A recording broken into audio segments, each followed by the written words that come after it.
Yo, what's going on guys, and welcome back to another Destiny video. It's Wednesday, which means in the Destiny universe, that is Armsday. And of course that means I am back with another Armsday guide to tell you guys which of the Foundry Orders, if any, are worth purchasing, and also the easiest and quickest way to complete those field test weapons. So if you do enjoy this video, then as always, a like is super appreciated. It of course shows me that you guys do still enjoy the series, because I appreciate Armsday isn't really the most exciting thing anymore, especially given that week on week it does tend to be the same item. So of course, dropping your support on the video does of course still show me that you guys are still enjoying it, are still watching it. So yeah, that is super appreciated. But anyway, let's get started. So first up, let's kick things off with the Foundry Orders. First up, you have the Armsday D, which is an auto rifle.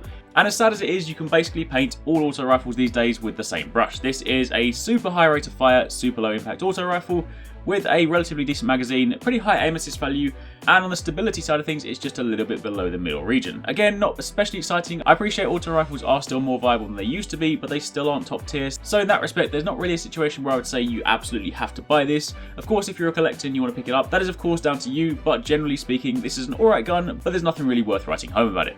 And on top of that, the same can be said for the next one, the Armsday D. This one has a slightly lower rate of fire, but still on the ridiculously high region.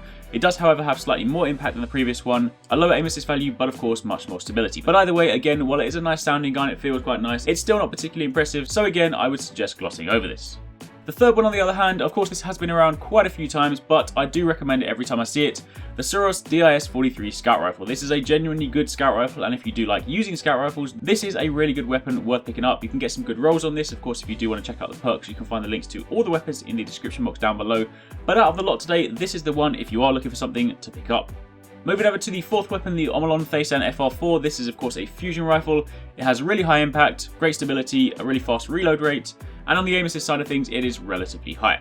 And then finally, moving over to the last one, we have a shotgun, the Jingu Kokgo-D, which has pretty high impact, a slightly lower rate of fire, decent stability, 3 rounds in the magazine, and on the aim assist side of things, it's only around the middle region. Now, I've never been a massive fan of shotguns. I don't really like the way they fire. Of course, I'm not a massive shotgun user myself anyway, but as shotguns go, these are definitely not my favourites. So, generally speaking, this week, I would just say the Suros is probably your best bet, and aside from that, then the other ones, it's really down to personal preference. If you want to get them, then by all means go and grab them and try them out, but there's nothing really worth writing home about.